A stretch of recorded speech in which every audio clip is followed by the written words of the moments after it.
welcome everyone to the 17th episode of Across the Decades. I'm joined by my Liverpool friend, Tav. If you wouldn't mind, flip over the hourglass and we'll get started. I would love to. Thank you for having me. Yeah, of course. So as always, we got to start with what we're drinking here. So your request was a non-IPA beer. And a pretty good one, I must say so. Very satisfied with your choice. Yeah, it's I was telling you right before this, it's a Pilsner beer, which is where Pilsen is actually named after in Chicago. But, you know, now it's a Mexican community. Originally it was Czechian, but that's the way life goes. Dissatisfied with that explanation, but all right. Right?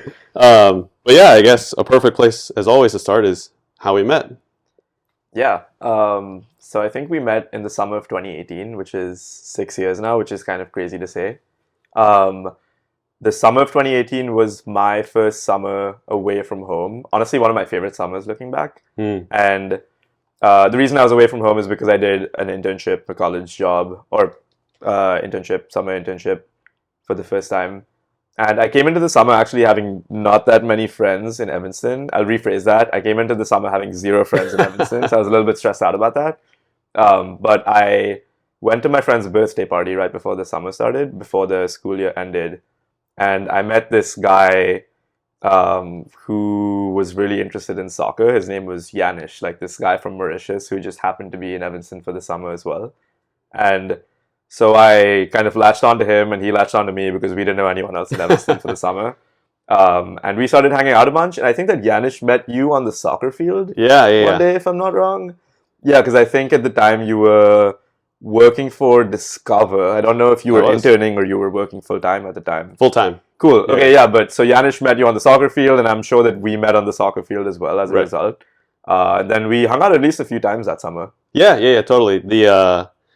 I think that's also a fun little trivia for people if they know where Mauritius is. I remember Yanish would always tell us, like, oh yeah, I'm from this place that you don't know. And then I'd say, like, oh yeah, I think I know. I have a pretty good, like, geography. And he'd just say, Mauritius. And I can't remember if he stumped me or not, or if I had just heard of it, but I couldn't locate it on the map. But yeah, I mean, it's a very, very small island off the coast of Madagascar. Yeah, I've actually been there, fun fact. You have? Yeah, I went there as a child, coincidentally. Oh, really? What's it like?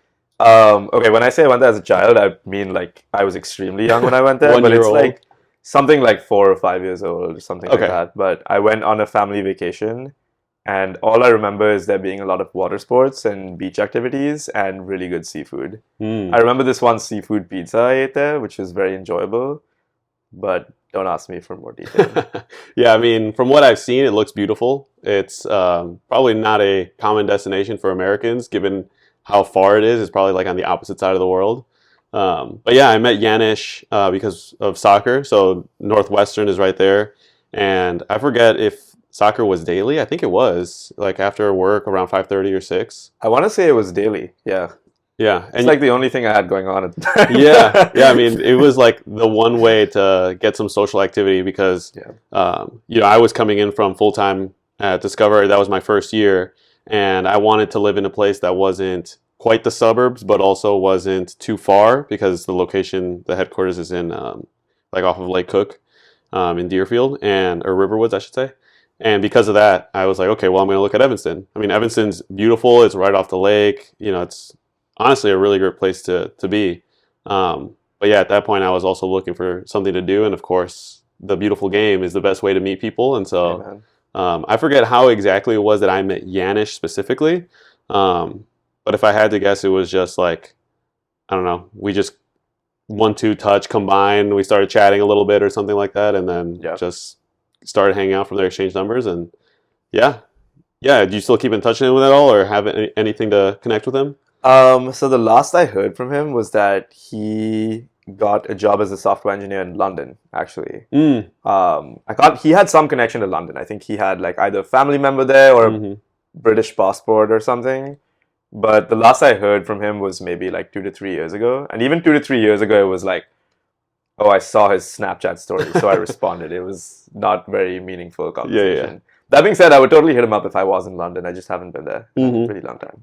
Yeah, that's a good point. I mean, yeah, if I recall, he was looking for some sort of employment, and I think that's why I was also talking to him about like maybe having him apply at Discover and all those things because he was looking for residency or extension of a visa. But yeah, I mean, great guy. We got along great, and then yeah, that's how he ended up introducing us to. And then you lived at an apartment, right? Was it on campus, off campus? That summer, I moved into a house off campus. Okay. Very janky house. Held 6 people. Probably had no business holding 6 people. But yeah, that was the first time. I literally like ended my summer and then moved into that house and started my job the next day or something. Yeah. So I guess you mentioned you moved to Evanston with really no prior connection. Why Evanston? Why Northwestern? Yeah, good question. It's funny in retrospect, but so the short answer to your question is that I applied to Northwestern as my first choice college because I wanted to be a journalist. Really? Yeah. So my mom is an English teacher. Actually, calling her an English teacher does her a bit of a disservice because she has a master's in child psych, and while I was growing up, she had kids who were struggling readers and kids who were in general struggling at school, low confidence, like low, generally not doing well in school. Comprehension skills weren't the best or weren't well honed, etc. And she would have them over, do classes with them, and I would see them like turn around in terms of outlook on life just because their writing skills and reading skills and speaking skills would improve. Was it developmental? Sorry, was it developmental, or is it more like societal or like low income or like any combination of that, familial issues? So it wasn't. So the majority of cases was not developmental. It was just because they were raised in households with not that much of a focus on reading or writing. Gotcha. A lot of kids, like at least in India, the focus tends to be on science and math and stuff, and we pay less attention to like how you process written information and reading speed and all of these things. So I bring that up because I grew up with a love for reading and writing, which was like, I don't want to say enforced, but it was definitely inevitable because of my mom and my parents. Oh, wow. And I equated that love of writing to wanting to become a journalist. And then I actually came to college and I realized that writing and journalism were not the same thing at all. So I ended up switching a bunch of times, but that is the reason that I chose Northwestern. Like, funny quirk of fate. Looking back, yeah. So when you originally applied, it was for journalism and you got in for that. Did you have to like reapply to a different college, like the School of Business, or was it seamless? So I was in the Medill School of Journalism for exactly 1 quarter, 3 months. That's the minimum period of time you have to spend in a school before you transfer out. And then 3 months later, I switched to the College of Arts and Sciences. I actually switched to computer science, and then I switched to econ later on. Yeah, you found out you didn't want to be writing code every day for the rest of your life. Yeah, I'm not a nerd.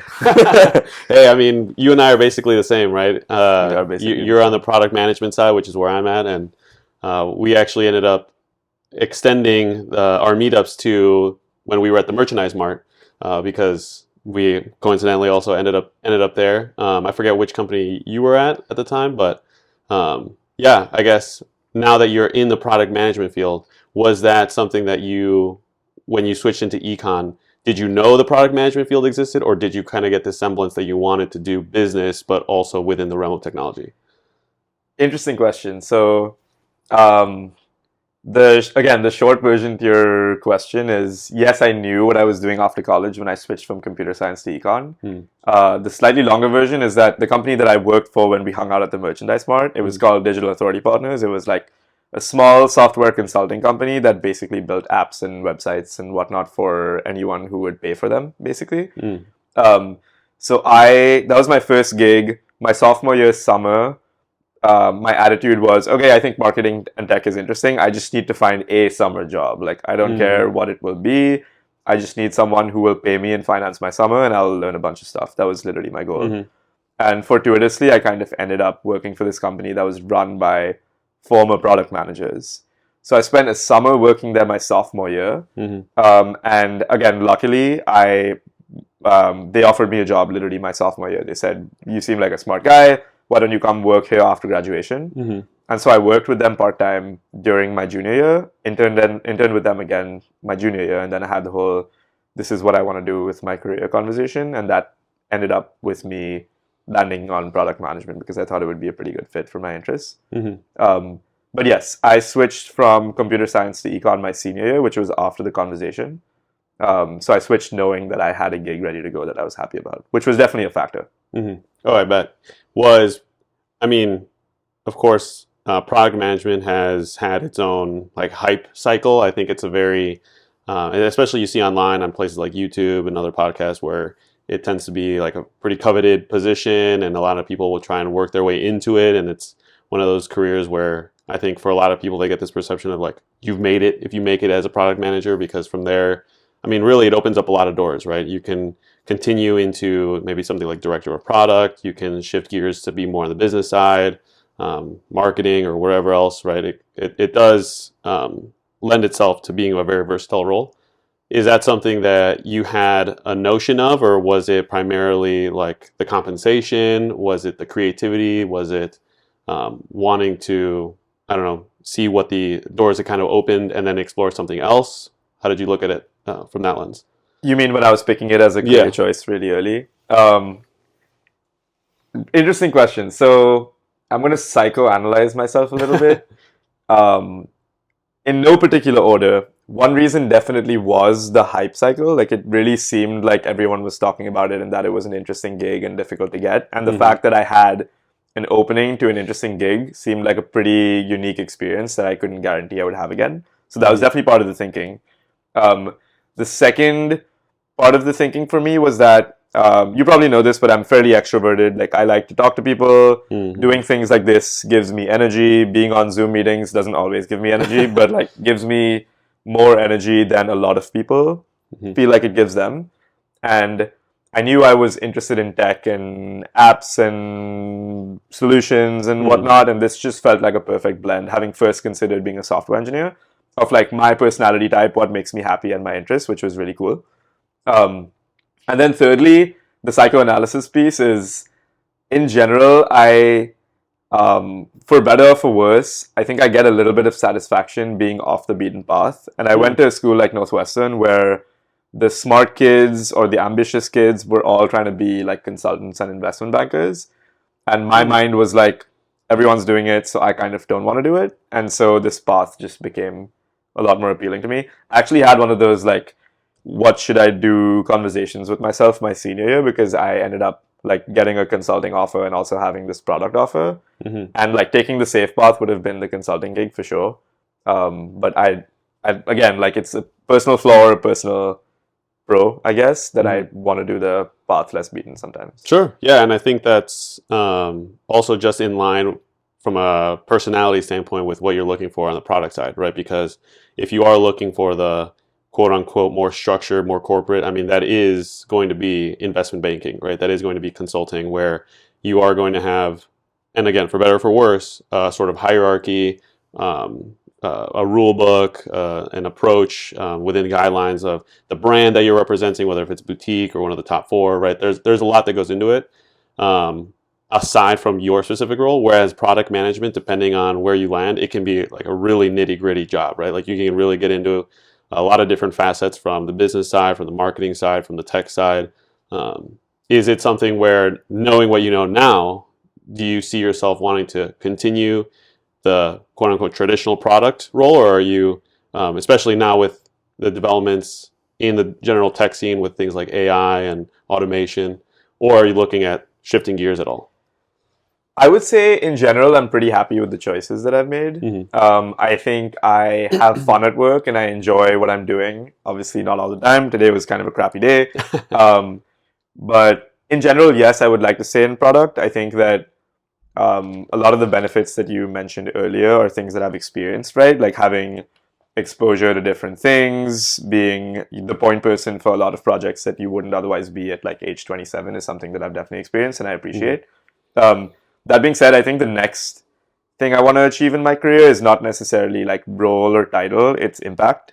And I want to take what I've built for the last 4 to 5 years and like re-optimize to make sure I'm doing something that gives me personal satisfaction, as well as checks all of my must-have boxes like income and work-life balance and all of those things. Yeah, I mean, honestly, the impact outlook is a pretty product or even like an agile way of thinking where, right, it's not necessarily about how much you're delivering.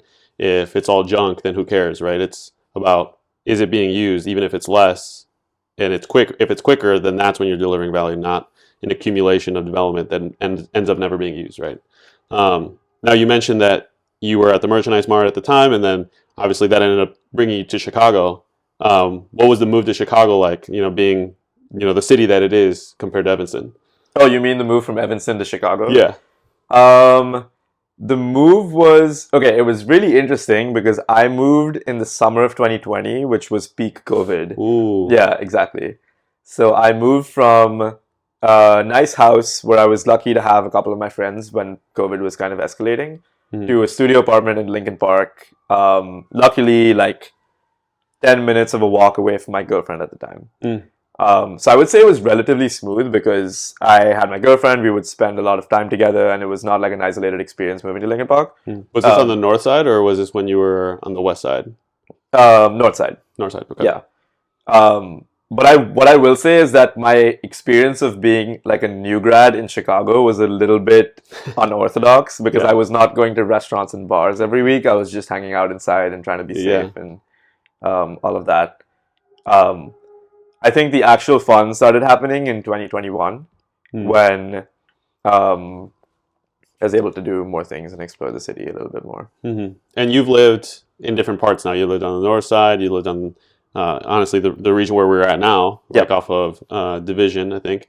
And then now in the Loop. What's been your experience, seeing the different sides of the city? Yeah, so I've lived in Lincoln Park, which is a pretty bougie-ish neighborhood meant for new grads who are doing fairly well from colleges like Northwestern and whatnot. And then I moved to Wicker Park, like you mentioned, right off the Division train stop. After that, I hopped around cities for a little bit, and then I moved to Andersonville, which is, again, like north side, but super up north, not close to downtown at all. And then I moved down to the Chicago Loop, mostly for convenience and work purposes.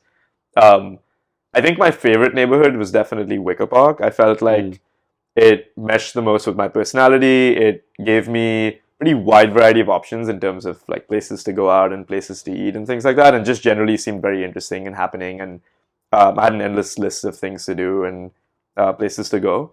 In general, I would say I live in the Loop right now by literally the Apple Store, which is like the heart of Chicago downtown. And I really like it in the sense that a lot of my close friends live very close to me now, and I can walk to them in the span of 20 minutes, which is incredibly underrated because it does change your social life, being able to do that on a Wednesday or a Thursday. But in terms of things to do around me, I'm kind of underwhelmed. There are a lot of like higher priced, upscale, nice restaurants around me, which is definitely fun to do, but it's not something you can do on a daily basis or want to do on a daily basis. And I really miss having the versatility of somewhere to get empanadas for $8, as well as somewhere to get pasta for $50. I like to have both in my life. Yeah, I can totally see the versatility being lacking in the Loop. I mean, the Loop prior to COVID was known as like the work hub. People would go in for work purposes, and that was it. And then, COVID kind of changed a lot of that. Right now, all of a sudden, a lot of corporate spaces are vacant. They're looking at maybe converting those to residential. The restaurant scene has traditionally catered to the post-work happy hour audience and the finer dinner for the people that are coming in from out of town or tourists on the weekend. But I wonder if that's something where moving forward the city is going to try and reevaluate and say, there's now a market here for people that are working from home or are going into the office 3 days a week or have more flexible schedules, and they're not looking for a $50 steak every day, right? So I'd be curious to see that evolution over time within the Loop, because I'm sure you'd like that, I'm sure. Yeah, I would love that to be true. I don't think I'm going to live in the Loop much longer. Yeah. But I don't know what it is. I don't know if it's the city not paying attention to it, or just the fact that it's Chicago downtown and it's glitzy and the rents are high, which is why only high upscale restaurants make it. But yeah, it is a little bit of a bummer to have to go to Jimmy John's if I want to spend $10-12 for lunch, as opposed to like a nice regional place. There's a ton of places right around here that cater to that specific market, because again, it's not just the happy hour or like the on the go crowd. It's people that want something that's maybe more akin to like a sit down, but it's not outrageously expensive. Right. But you mentioned you won't be living in the Loop for much longer because you're going to be moving to New York City. So tell us why. Why I'm moving to New York. There are a few reasons I can list, but the main one is that it just feels right at the moment. I tend to make big life decisions based on emotional reasons rather than logical ones, as long as they make kind of sense on a logical one. I've been meaning to, or like I've been thinking about moving to New York for a pretty long time. If you talk to any of my close friends, they'll be like, he's talking about it again. It's like the third time, but this time I'm actually going to do it. Yeah. I'm moving for a few reasons. One is that I've lived in two cities, Mumbai and Chicago, and I feel like this is one of the last times that I can go and experience a completely new city, starting from scratch. I'm 27 years old, have not that much holding me down, and it just feels like the perfect risk-free opportunity to do things fresh, do new things.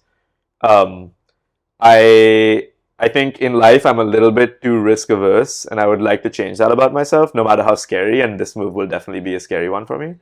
A few other reasons. I really like New York as a city. I feel like everyone talks about how much happens in New York. Personally, it makes me feel like home much more than Chicago does because I come from Mumbai, which is a very in-your-face, crowded, sink or swim kind of feeling city. New York is also a very easy place for me to move because I have 3 to 4 really close friends, and I have building blocks for a social life that I can make happen really well. And also I work in the tech industry.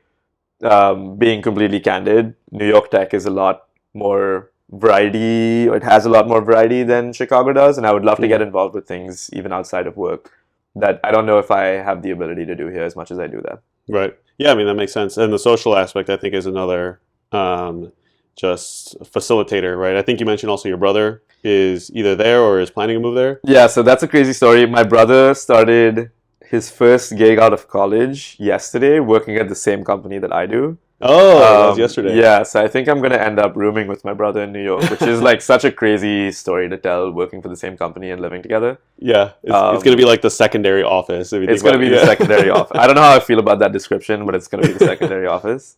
Yeah, I don't know. Like I have some family friends in the Chicago suburbs, which definitely makes life a lot more easy and makes me feel at home. Yeah. But having your brother in the same city is like, that's going to be something that I have not experienced since 2016, and something I'm looking forward to a lot. Yeah, I was going to say, I mean, that must be a big change from being kind of like the lone wolf to, and getting the opportunity to even possibly live with him. Did he, I guess, was he in New York City for the past however many years, like 4 or 5 years? He was not actually. He went to UC Berkeley, so on the West Coast. And he is currently there now. He's going to fly down to Chicago on Friday, and we're going to look to move in January. So if your job is remote, what brings him to New York City? Honestly, a lot of the same reasons. Okay. He knows a lot of people there. New York feels like the big in-your-face city that we grew up knowing. Okay. Yeah, I think for him, the switch is easier in some ways because he is right now starting his life after college. Right. Whereas I have like built a life over the last 4 years that I have to like turn my back on, which is a little bit scary. Yeah, no, I think that's totally right. And in regards to city comparisons, like, do you see yourself long-term being in a place either similar to New York or even being in Mumbai, somewhere else in the U.S.? Dangerous, loaded question. I would say... We'll roll back the tape on this question. We'll see in like 20 years. I would love to roll back the tape. That'd be really interesting to do, actually. I'll put it this way. I, at this point, don't really see myself moving back to Mumbai just because I have established most of my life here. Most of the people I know are here. Kind of sucks to say out loud, but I think I've known that for a bit now. In terms of where I'll end up in the US, if that happens, obviously fate has weird ways of working. I think between Chicago and New York would be the only places that I consider. New York because of the reasons I mentioned earlier, and Chicago because I just feel at home here and I know a lot of people and I have, like I said, sort of family here. Yeah, you have some roots. Yeah. Also, New York, not super affordable. Kind of scary. Yeah. At age 27, paying rent is like, okay, but I don't know about long-term living. We'll have to figure that out. Yeah, no, definitely the housing situation in Chicago is nowhere near as bad as it could be given the size of the city. Definitely. Being the third largest, I think in terms of expense, it's like the 7th or something like that, which is yeah, I think one of the benefits of being in the Midwest, you can just keep expanding, unlike New York, right? So, um, yeah, in terms of the possibility of living back in Mumbai, I think that's actually something where you've switched up because if I recall years ago, you mentioned you had this, I don't know if I would call it like an obligation, but the sort of responsibility of maybe going back and contributing in some way. Do you think that's changed, or is it just like a logistical thing where now you're saying, okay, because of my roots here or because of what it would imply, it's not something that's feasible, but I still have this urge to contribute in some way if I could. Yeah. Another sad another sad answer to your question, but a totally fair question to ask. The obligation that I felt to my country is still there. I think it is inherently unfair that a rich country gets the benefit of like smart people in poorer countries. Brain drain? Brain drain, yeah. Like I'm the definition of the brain drain, right? And it is something that sucks, but it is a decision or at least a line of thinking that I'm making from a purely selfish perspective. If I moved back, I think my life would be very different than it is here, and I think that my life would be better here. That's the call that I'm making. I've actually switched my outlook from making an impact in specifically India to just making a positive impact on the world in general in as broad a way as I can make. It so happens that I think the impact that I can make is probably more in a country other than the US or other than a super developed one. But yeah, the TLDR is that it's kind of sucks to say, but I don't think I'll be moving back. And that's probably for selfish reasons, yeah. Yeah, that's also interesting, making the distinction between making an impact more generally versus making an impact for the benefit of your motherland, right? Where I think there is some, I think it's true, like the responsibility that one feels in terms of the tradition or the heritage that one has. I think that's something that we feel also just like with family at a more local level. Yep. It's a very real sentiment for kids to want to help provide for their parents or give back in some way, and the way that that kind of extrapolates, eventually is like to one's country. In terms of the impact that you're analyzing this through, it seems like it's primarily from a career perspective or impact in the workplace. Are you thinking about it from any other aspect, or is that really like the main lens that you're looking at it through? It's not intentionally the main lens that I'm looking at it through. I just think that one's career and the earnings that one makes through one's career probably ends up being the opportunity of greatest impact. If you actually like think analytically about the positive impact that you can make on the world, it turns out that your biggest opportunities are one of two ways for most people. One is do something that is super impactful with your 40, 50, 60 hours a week, because that is going to be your longest project by definition for like 90+% of people. Or use the money that you make from your longest project of your lifetime to make a positive impact. Yeah, and I don't know that you're necessarily making this assumption, but for I think a lot of people, there is an assumption that there is an overlap between your work or your career or whatever it is that drives income and positive impact. That I think is just typical of liberalism, of like this notion that's assumed, and I don't think it's necessarily true, that what's good for me is good for everyone. And I think you can see this play out, especially in like something like big pharma or even big tech, where a lot of people have monetary incentives that actually go contrary to the public health, right? And so, from a public or from a assumption standpoint, I don't think it's necessarily always true, but I do think that ideally one's work does line up in the best interests of people, but monetary incentives don't necessarily support that, if that makes sense. No, I definitely agree with that, and I think that so in the industry we both work in, which is tech, a lot of the people I've met, and even my friends around me, when we were like 13, 14, 15, 16, 17, we used to talk about all the cool stuff we would do and all the cool ways we would benefit society. And then you graduate from college and you get your first paycheck and you're like, just gotta climb the corporate ladder, figure out how I can make X amount of dollars by age 30 so like my kids can go to the colleges that I did and all of those things. But I think that if you tweak your thinking just a little bit, not that much, you can end up having what you are aiming for, as well as making a crazy outsized impact on society. And I can talk more about this, but this is all, or some of it at least, has a pretty sound logical foundation of making an impact, right? Like, it's not, people haven't pulled numbers out of thin air. You can truly make like a measurable impact if you donate X number of dollars per month or per year. And most people don't really think about that when they think about making a positive impact. They think about, like, you're becoming a doctor or a teacher. That's really impactful. Or I'm going to go volunteer my time on a Saturday or a Sunday, which is very impactful as well. But if you think about it as logically as you do as picking a stock or like picking a project when you're managing a product at work, you actually come to some surprising conclusions, which I think is really interesting. In terms of that calculus, how would you approach, a pretty recent modern figure, very well known in both India and in the US, or just globally, St. Teresa of Calcutta, right? Someone who, from a corporate standpoint, we would say didn't do a great job, right? It's not like she had a high-paying CEO or anything in the C-suite, right? But she did have, I would say, a very outsized impact in terms of impact to the world, changing many, many people's lives. Is that something where, from a outsized impact, you see that as being like an outlier, or something where it's more of like a spectrum, where there can be people that, maybe dedicate their lives to helping the homeless or whatever else, but maybe for others who have families, right? Like, there needs to be some, like, it's not like the parents from a family of 8 can go and just, do the work that Mother Teresa did, because for sure, they ultimately have, mouths to feed. So is that something that you think about in terms of the calculus of like the impact is more so from the monetary standpoint, or is this kind of like a wrench in that equation? So I don't think it's a wrench, but I definitely do think it's an outlier, right?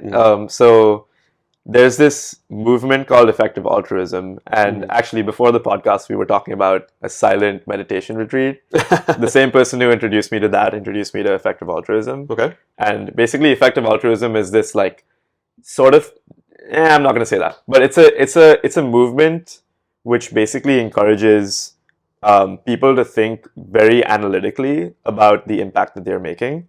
And they argue exactly what I said a second ago, right? Which is that when you put like $1,000 in your Fidelity 401k, you think about like what stock to pick that you think will have the most outsized return on your investment.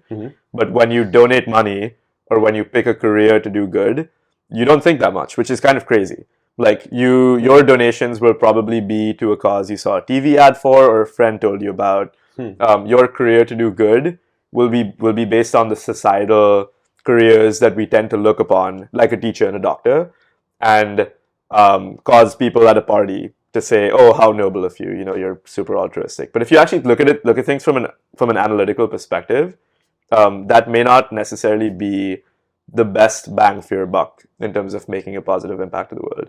So you bring up Mother Teresa.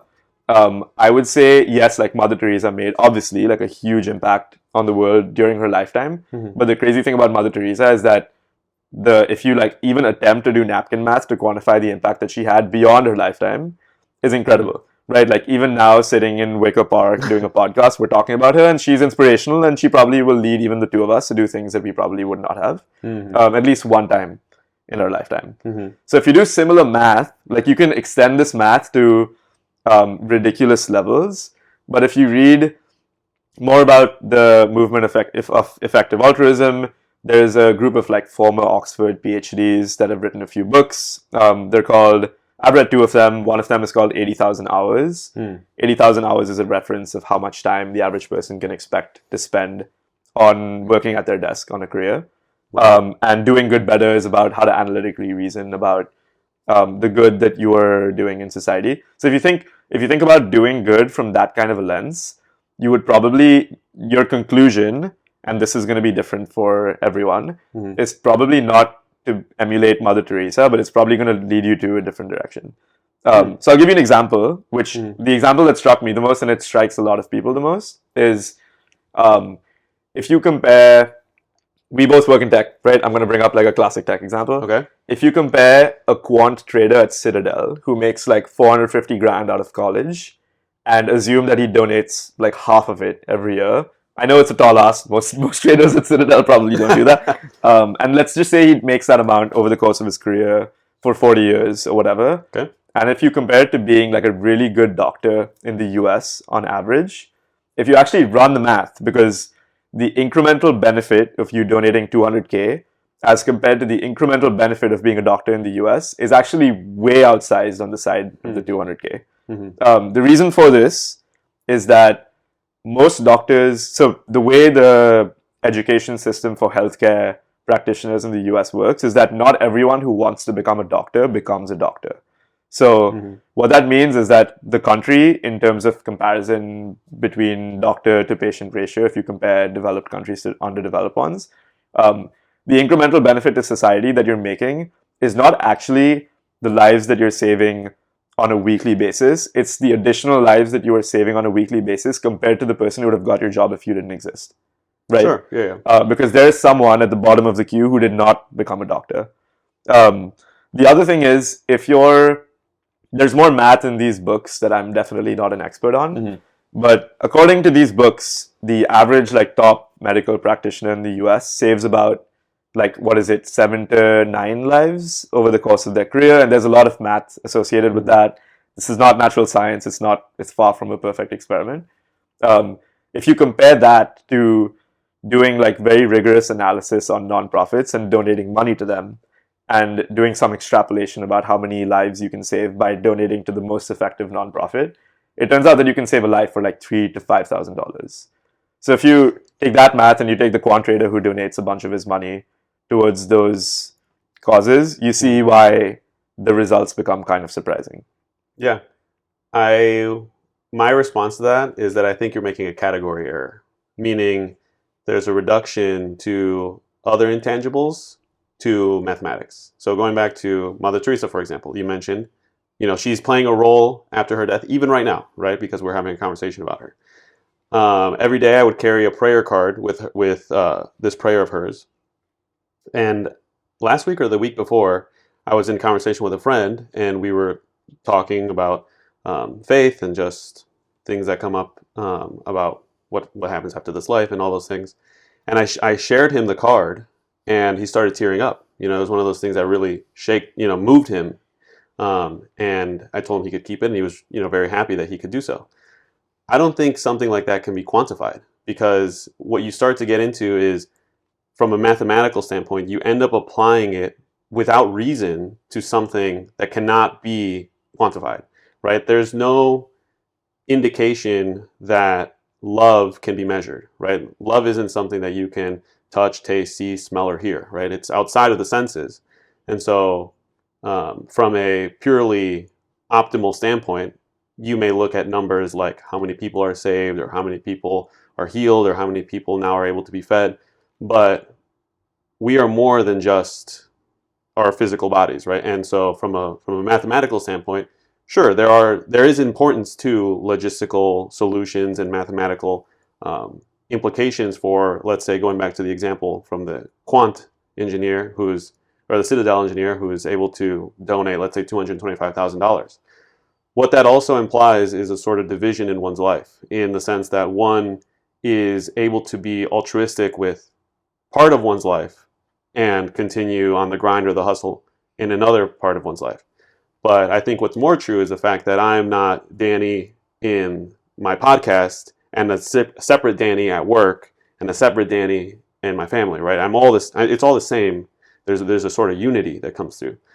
And so actually one of the parables that was actually read this week was that there is more love that is given from the old lady who donates the only 2 coins that she has, versus the man who makes a ton of donations from the surplus of his wealth.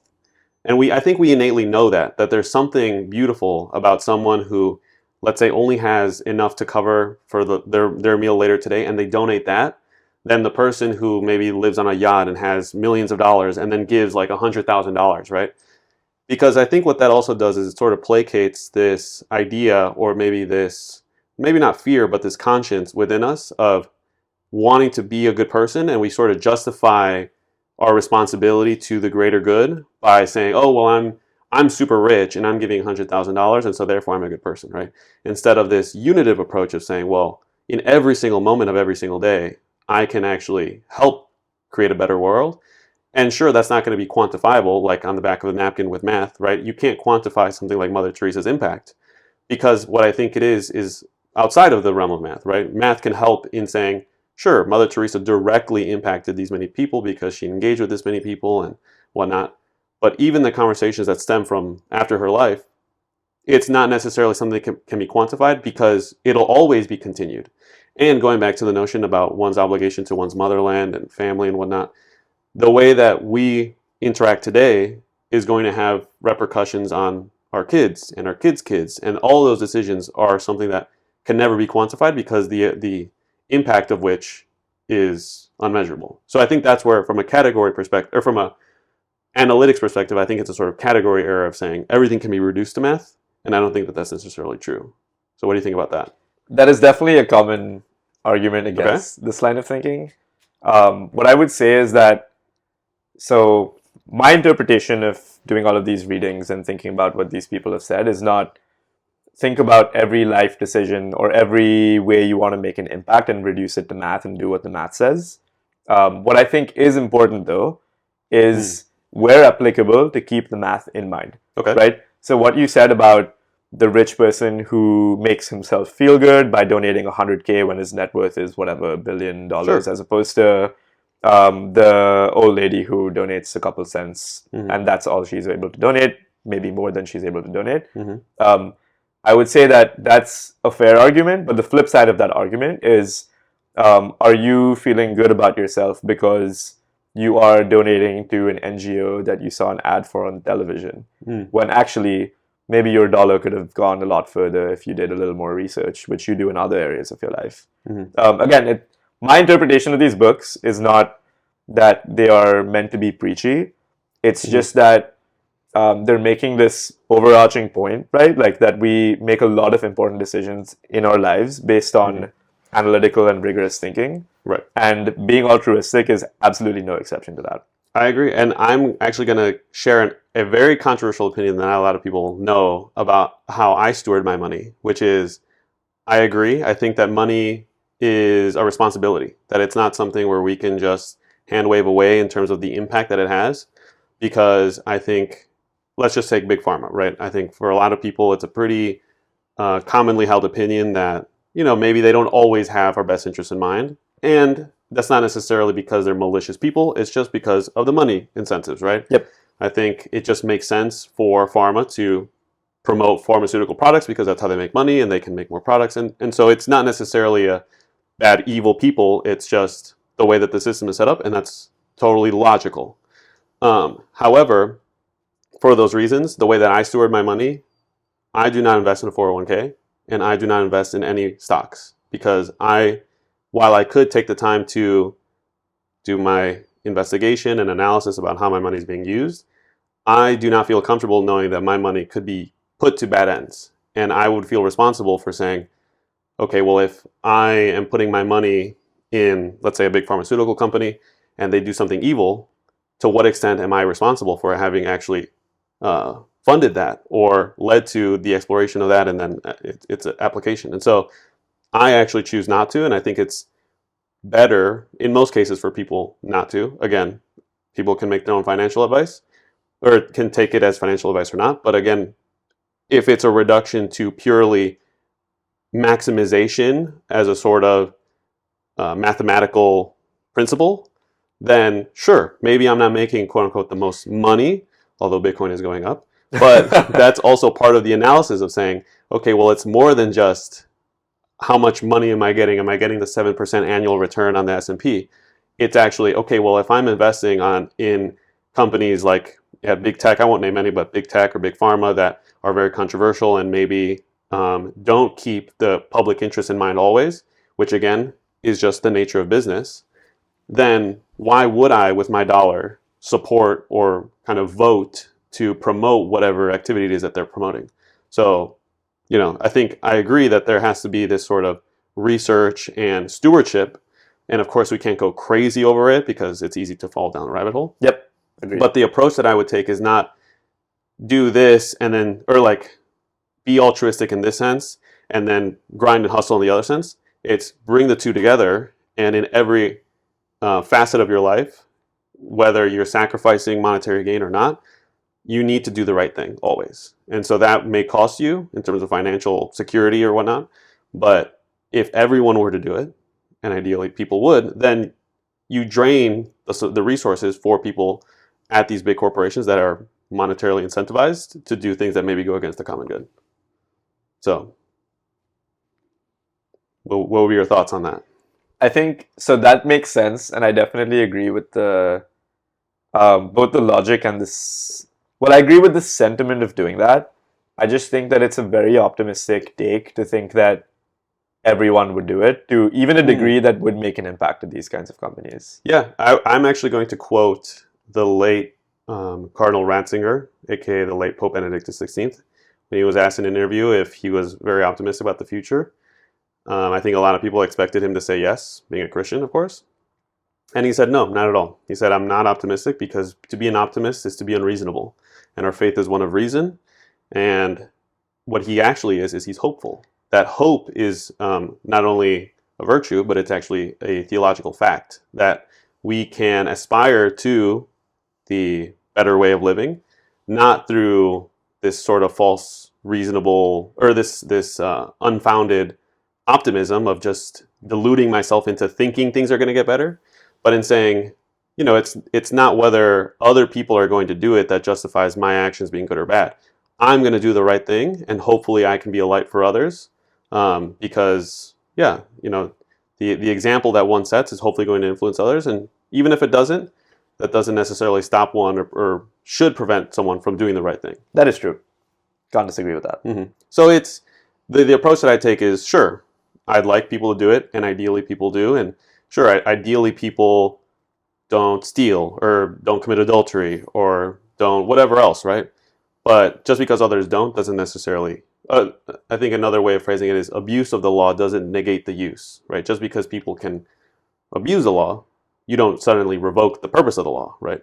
And so, the approach that I would take is, again, the unitive aspect. But going back to what you mentioned about effective altruism, I think, and you were wondering about how I was going to tie this in, but it seems like you're predicating the notion of altruism on this notion of what should be, meaning objective morality. So what would be your response to that? My response to whether there is such a thing as objective morality? Mm-hmm. That's a really interesting question. My personal take, and I would love to talk more about this, is that there is no such thing as objective morality.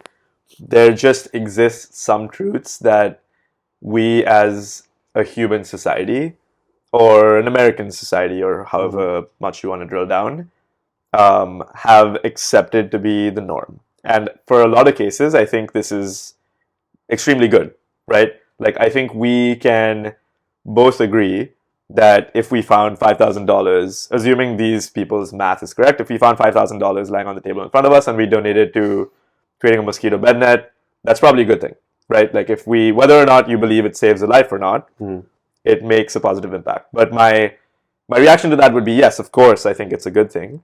But I think it's a good thing because the morals that I hold to be true personally, not objectively, are consistent with helping people and making them feel good and saving lives and doing things for what I consider is the betterment of society.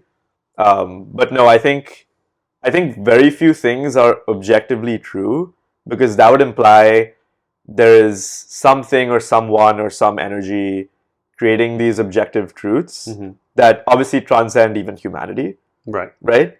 And I just find that hard to believe. Okay. And again, 10,000 difficulties do not amount to a single doubt, meaning that just because one finds it hard to believe doesn't necessarily imply that it's not true, right? Sure. It's maybe difficult for a fifth grader to understand calculus, but through one's reason, they can develop the reasoning to understand why calculus can interpret reality, right? So you mentioned that there's a few truths, right? I would imagine we can agree on 2 + 2 = 4, right? Sure. in the same vein, I think, and this is probably a better way of approaching it, is the most important relationship in our lives is with the truth.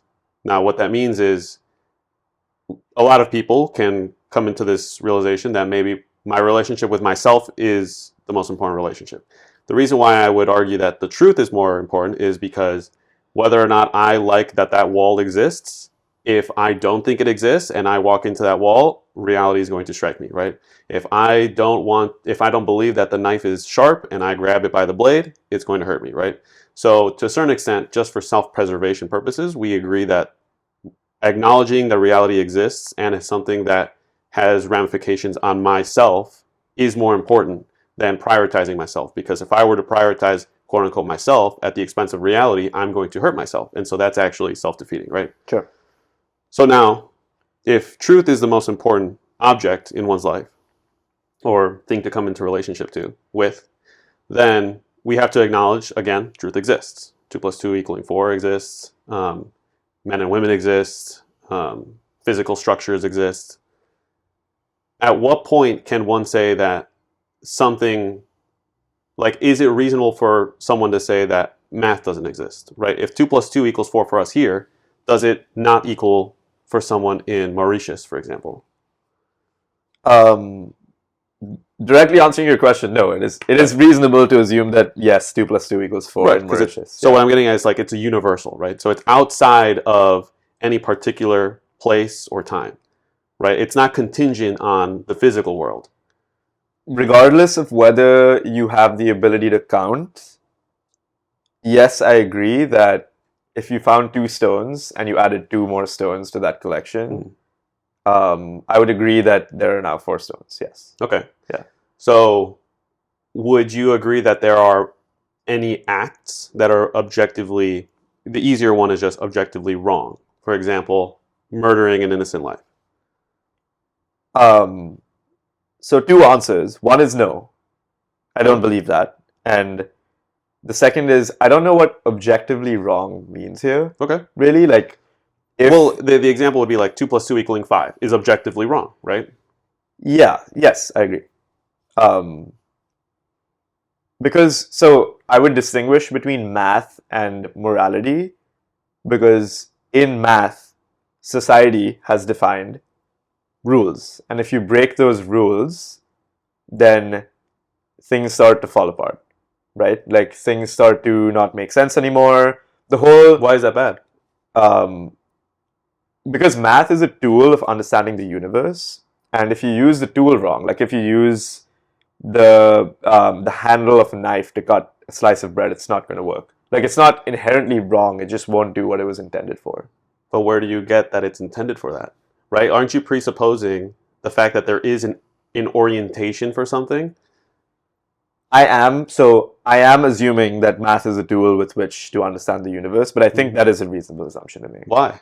If there is no objective way in which to apply the mathematic, then why would we even find it reasonable to continue exploration of it, or to even assume that from a inductive reasoning that 2 plus 2 will always equal 4 or whatever else, right? You have to have this presupposition that, one, that mathematics can be true, right? Again, that there is such a thing as truth. But going back to the morality argument, you mentioned that without certain societal norms, society starts to fall apart, it doesn't make sense, whatever else. Well, why is that not something that we want, right? If there is no good or bad, then wouldn't chaos or nonsensical activity be something that could be good? So I see the point so I think that, so a couple distinguishments to make here from my perspective. One of them is, so the difference between objectivity and universality, right? Like, if you can get everyone in the universe to agree that a stone is black, we can say that it's universally black. And I'm using universally as a proxy for just humanity, right? A word to just reference people on this planet. But to say that it is objectively black means that any creature that came into being with this rock would consider the rock to be what we consider black. And I don't think that's safe to say, because there could conceivably be, and I think there even might be, some of my friends are really into biology, there are creatures that process colors differently, that process like the space between the atoms of the rock differently, and things like that. So I don't think it's fair to say it's objectively true. Yeah, I mean, that also kind of segues back to the point of like abuse doesn't negate the use. Where sure, not everyone is going to be maybe of age of reason to understand that 2 + 2 = 4. I mean, if you ask a 1-year-old 2 + 2 equals, they're not going to know. It's also going to be difficult for someone who's blind to see a 2 and a 2 equaling because they're blind, and so they're not going to be able to achieve or to understand the truth that exists. Sure. But again, one's inability or incapacity to attain said truth doesn't negate the existence of the truth, right? So what you mentioned is the color of a stone, right? Which in more technical terms would be the accident of the substance, meaning the substance is the rock, and there can be no rock of no color. So necessarily the rock has to have a color if it's going to exist in this world, and so the color in this case is accidentally black.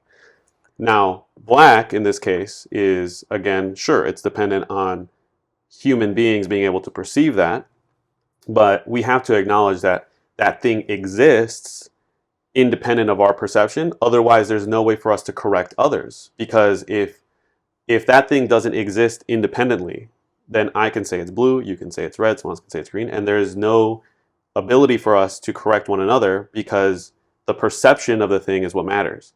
My own independent will and intellect is going to be what determines the reality, not the reality being what dictates our perception. And whether or not our perception is right or wrong, we can then tell others, oh, you're wrong, like this is actually black.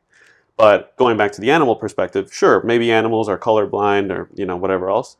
But I think the way that we look at the world has to be anthropocentric, meaning it has to be from man's eye, not necessarily from, oh, well, what does the toad think? Because we don't put a toad on jury when it steals something, right? They're not rational beings. Humans are. So, yeah, I think we first have to acknowledge that the blackness of the rock exists. And then only then can we correct others when they don't come into accordance with that reality.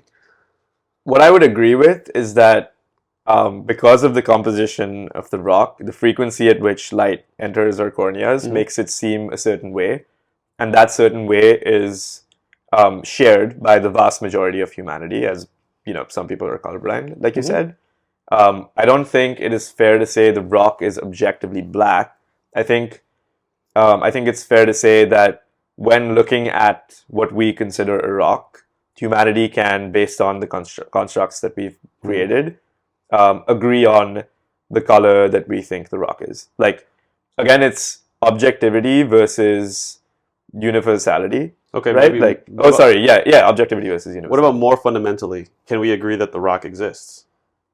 Again, objectively, the rock exists. So again, I don't think it's a yes or no question. So I'm going to add a little bit of context about what I'm thinking.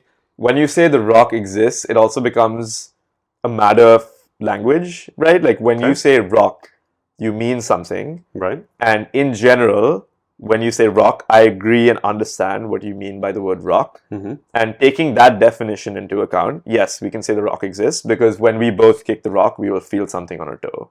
Right. Etc. So yes, with a caveat.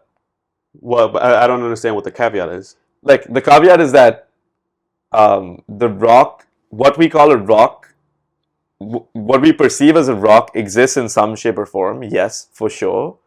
But it may not take the form of a rock to some other creature. And I know you mentioned the argument of like a kindergarten kid doesn't know calculus exists, but it is still true and it is still a rule. To that which I would say, I believe there exist creatures that would interpret what we think as a rock as something else. That is my belief. And it is not predicated on observation or on fact. Although I think if pressed, I could probably do some research and come up with something like that. Sure. And I think what you're getting at is maybe the difference in language, right? Like, for example, rock in Spanish will be piedra. And I'm sure in other languages, it varies. But within that language, within that culture, there has to be a shared understanding of what that idea, what that word is trying to convey, right? Yep. language is also conformed by rules, and maybe this is a better way of looking at the way that we talk about reality or the existence of something like truth, or how we should comport ourselves. In that, I know we talked about the Aristotelian four causes, right? Efficient, material, final, and efficient, material, and I'm forgetting the other cause. Efficient, material, final, formal cause. Meaning that for a table to exist, for example, it has to be made of wood, made by a carpenter, made in the shape of a table, and made for the purposes of a table. Now, language also has to conform to that, meaning when I speak, it has to be the words that would be understood by the person who speaks the same language in that form, meaning I can't say words like dog, hair, clock, watch, and expect you to understand what I'm trying to say, right?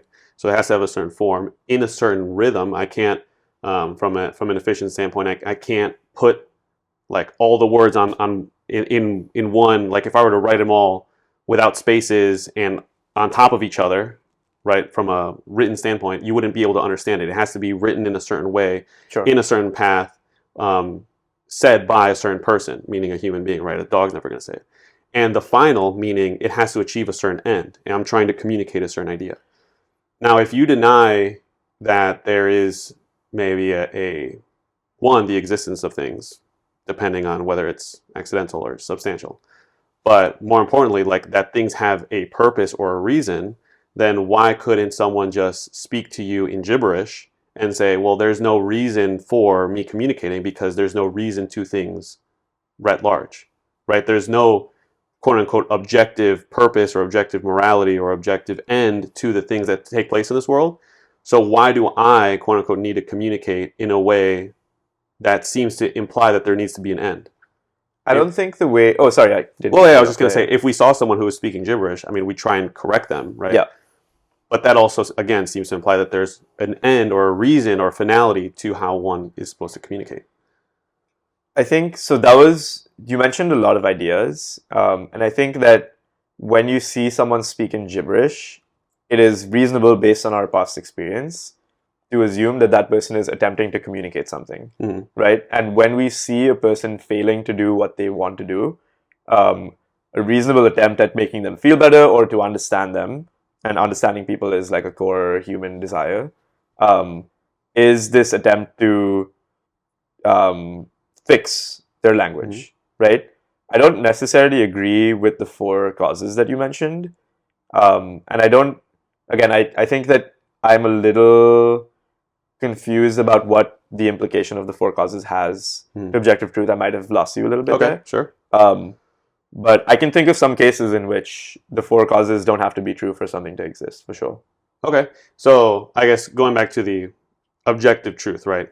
Going back to the point about we agreed, and as you said with a caveat, but for the most part you agreed that the rock has to exist in the way that a wall has to exist. Yeah. You cannot...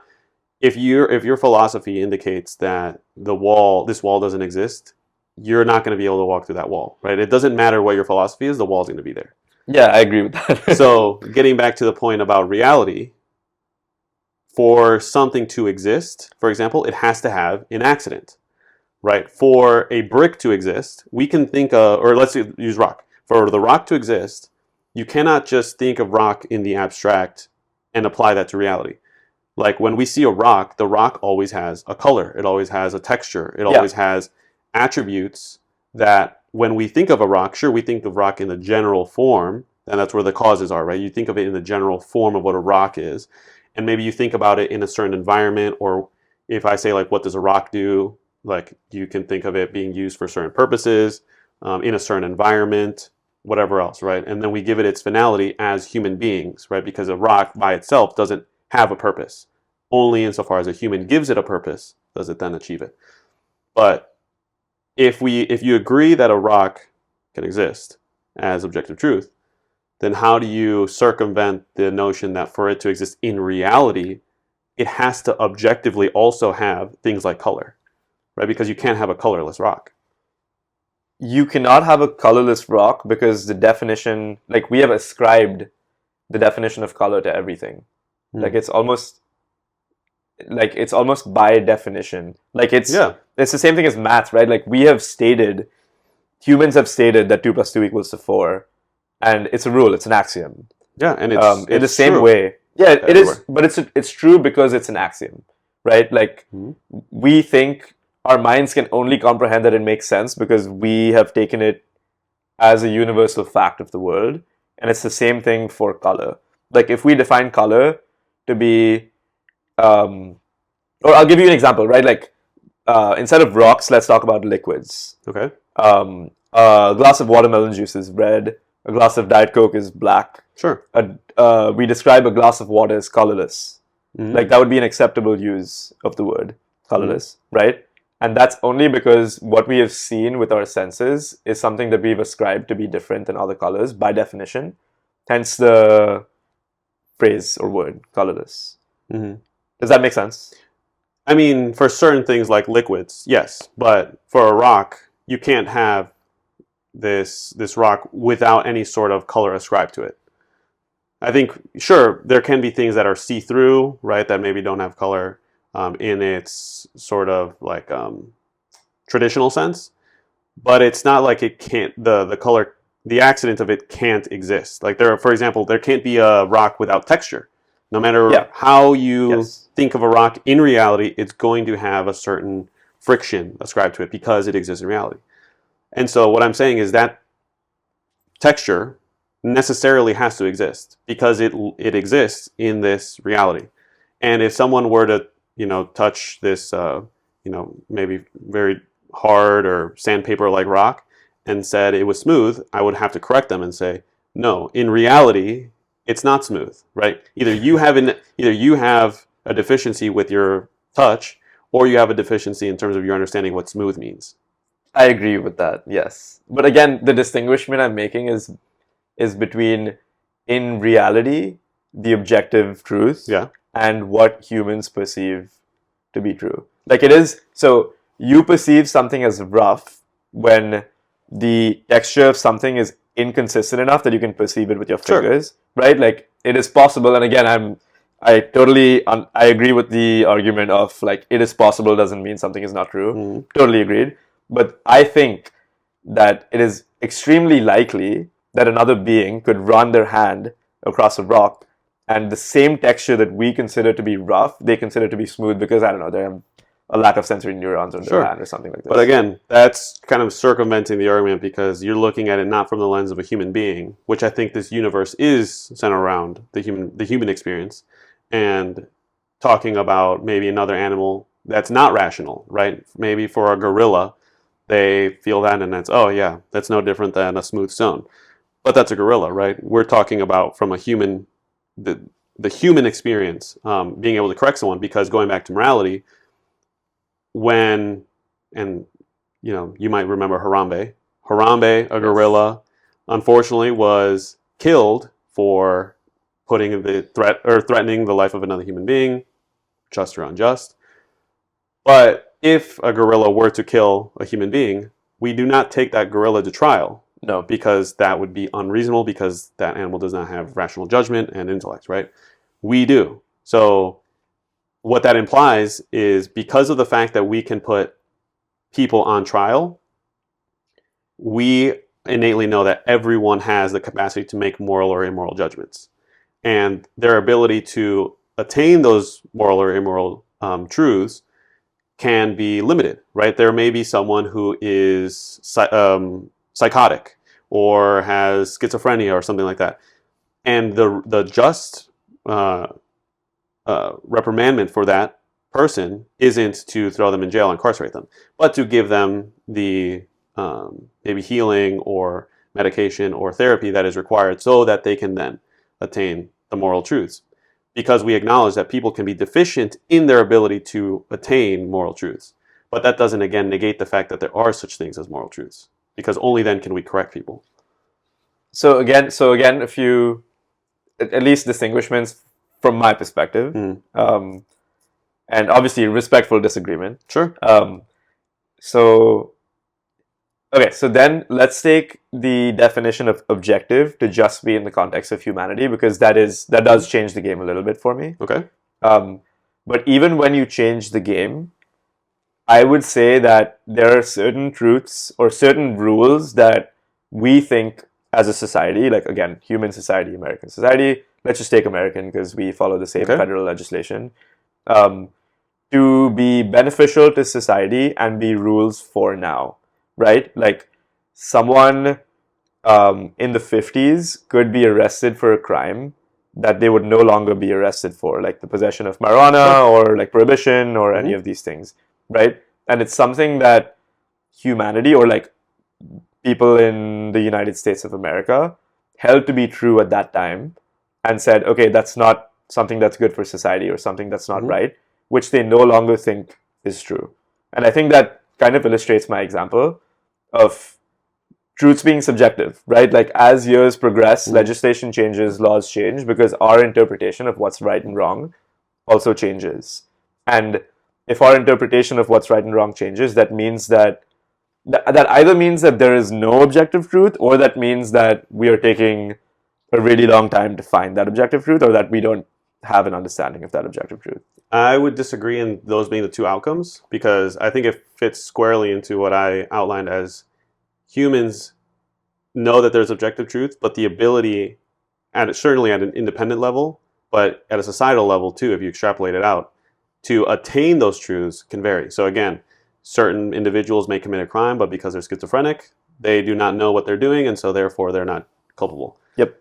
Now, from a societal standpoint, there are things that I know that we're doing today that people think is good and I know is wrong, but I think over time, from a culpability standpoint, maybe they're not culpable because they don't understand why what they're doing is wrong, but that doesn't negate the fact that there is something that's actually just. And a perfect example of this would be slavery in the antebellum South, right? Obviously, there were people back then that fought to defend the right for people to have black slaves, and that was certainly wrong then, as wrong as it is now. And the only reason we can say that is because there is such a thing as objective morality. If there is no such thing as objective morality into which we can point to, and then we can say, sure, certain societies are going to ebb and flow because their ability to comprehend that and then affect that into the world is maybe diminished for various reasons. But without that objective morality as something we can point to, then I don't think we have any basis to say people in the late 1800s were committing a crime or doing anything wrong even by having slaves. People in Nazi Germany weren't doing anything wrong, because if the truth and morality is something that's based purely on one's perception and a accumulation of the will of the people, then if the will of the people in a certain society deem it correct to do what the Nazis did, then upon which basis can we justify the fact that what they did was wrong? So I think that the cases of Nazi Germany and slavery are easier examples to talk about, because the morals that govern today's society clearly state that those things were wrong, right? Like, but why? Again, right? How do you know that that's? I don't think you have a basis to say it's clear that it's wrong, because you for something to be clearly wrong, you're saying that objectively there is something that we can all know innately that is wrong, right? You're right. I'll rephrase. I think they're easier conversations to have because more people believe them to be wrong. Vastly more people believe them to be wrong than to be right. And to be clear, I believe both of those things to be wrong, as I would assume that you do too. But the very fact that we can have like a nuanced discussion about things like, what is it, the trolley problem, the rail car problem, you know, the one I'm talking about, means that we can't agree on a truth, assuming we have different opinions about the situation, which let's just assume for now. So that either means that we have different interpretation of morals, or it means that if you're right, there's an objective truth or an objective moral obligation that we have. It's just that we disagree on it. Sure. And if you can, I think that's the end of my thought process. Well, again, just because we disagree on a solution to a particular calculus problem does not mean there's no truth. Yeah, of course not. So I think, just for the sake of time, we are going to need to wrap up soon. One of the segments of the show that was recently introduced is the previous guest asking the next guest a fun question. So I'd be interested to hear what your response would be to, if you could meet one person, dead or alive, who would it be? Oh, God. Oh, my God. That is a really difficult question. I can give you some time by going with my answer first, if you'd like. I would love if you Okay. went with your answer. But then I'm going to pay attention to your answer and not think about what my answer would be. But do you want me to influence it, or do you have someone in mind? No, I don't, Okay. but you should go. I think the obvious answer is Jesus Christ. Jesus of Nazareth, claimed to be God, the beginning and the end, the Alpha and the Omega. If I could meet him, I think that'd be great. But excluding him, because I think that's a cop-out, I was It's a really thinking, good answer, though. I was thinking at first I was thinking maybe a scholar, someone like St. Thomas Aquinas or St. Augustine. Then maybe I thought maybe someone like, I was thinking like St. Paul or one of the original apostles, just to clarify a lot of disputes about the church and get some answers just to settle things. But I think a better answer, and this is what I'm going to say, one of the individuals who's had a checkered past is being slandered now, I think unjustly, Christopher Columbus. I would like to hear his take, what happened, straight from the horse's mouth. I think what he did was a great thing. He introduced the old world to the new. He was actually raising funds to start a new crusade, which I'd like to hear more about. But what was his kind of motivation and his approach and his thought process to encountering what he thought were Indians? Of course, you and I may look alike, but he thought he was Indian. But yeah, the truth was it was a new world. So I'm going to say Christopher Columbus, and I'm going to lock that in. Interesting answer. Honestly, I hate to be that guy, but I'm still thinking about this. That's a really loaded question. We're running out on time, so you gotta give me an answer for posterity. For posterity, you want an answer? The categories that I'm thinking about are authors comes straight to mind for me. Okay.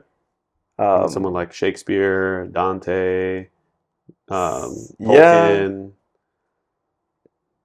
I mean, honestly, of those three, I would go Shakespeare, but it seems like a little bit of a cop-out. I think that authors, especially those who write fiction, are really interesting because they're able to tell stories that are objectively or universally very appealing, and I think that's a skill that very few people have. I use that word intentionally. I was gonna say, I was being tongue-in-cheek. I think it's because fiction can be more real than literal reality can be. Oh man, I'm thinking about this. But the areas my mind go to immediately are author, sports person, although I think that would be kind of uninteresting if I'm being honest. Someone who knows a lot about something, someone like Einstein. Maybe like if you watch Oppenheimer, like his thoughts on the nuclear.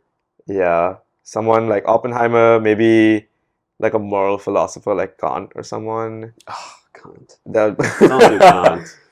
Please don't. That would be crazy. It would be as infuriating as talking to you, maybe. Oh, Kant. Maybe someone Kant is the reason why we're in this mess, which we can talk about after. Someone like maybe a figurehead in Indian history. Someone like Nehru or Mahatma Gandhi would be really interesting to talk about. Talk to, sorry. Anyone you're locking in? Socrates, one of the old ancient philosophers. Honestly, I think probably Socrates and Einstein, although I'm pretty disappointed with my answer. I need to think a little bit more about who I would actually talk to. Yeah, I think if we brought Socrates back, he'd just be killed again because of his criticism of democracy. So that's okay. We could still chat with him a little bit before he was killed. I think I'm going to go with those, but I'm going to log my dissatisfaction. I need to think more about this one. I'll text you my answer, and I don't know how to communicate to my listeners what it'll be. Yeah, I mean, I think in terms of time, I know we went a little bit over, but it was a great conversation. Is there anything else you'd like to share or give a shout out to before we wrap up? Honestly, no. I think this has been a great conversation. My first podcast recording experience. Yeah. Overwhelmingly positive. I appreciate you inviting me over. Yeah, of course. No, it was a great time. Episode number 17. We didn't even get to talk about AJ Hudson's, Liverpool, a bunch of other hot topics like Lottie's, which maybe we'll get to visit after this, although right now it's Molly's. It's Molly's, yeah. Because it's under session being recorded for Chicago PD. So, all right. Well, for those of you that made it to the end, thank you so much. This was my guest, Tav, and I look forward to seeing you in the next one. Ciao.